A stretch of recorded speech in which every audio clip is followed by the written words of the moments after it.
Американскиот државен секретар Џон Кери предупреди дека иднината на две држави како решение на конфликтот на Блискиот Исток е во опасност. Кери изјави дека Соединетите држави не можат да молчат во момент кога насилството и изградбата на израелски населби го поткопува мирот на Блискиот Исток.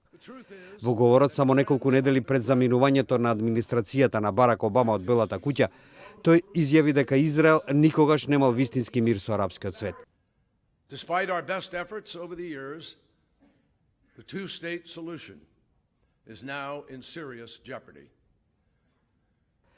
Според него, насилството, тероризмот, градењето населби ги уништуваат надежите за мир на двете страни. Кери исто така го осуди и палестинското насилство, наведувајќи дека само во оваа година се случиле стотици терористички напади. Тој застана и во одбрана на американската одлука да не стави вето врз резолуцијата на Обединетите нации, со која се бара запирање на градењето израелски населби на палестинските територии. Израелскиот премиер Бенјамин Нетањаху синоќа го критикуваше американскиот државен секретар Џон Кери, наведувајќи дека тој ја нападнал единствената демократија на Блискиот Исток.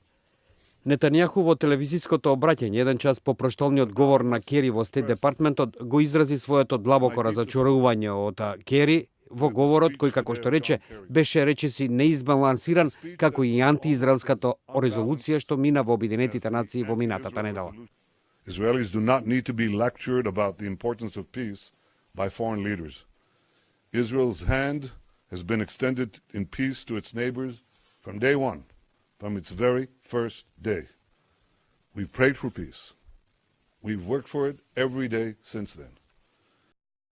Нетањаху рече дека Израел останува посветен на решавањето на разликите со палестинците преку директни преговори. Аналитичарите оценуваат дека израелците очекуваат да имаат поповолен третман од новата администрација на Доналд Трамп. Тој преку Твитер во средата пак порача: "Не можеме да продолжиме Израел да биде третиран со таков презир и непочитување. Тие беа голем пријател на Соединетите држави, но не повеќе. Остани силен Израел. 20 јануари брзо доаѓа."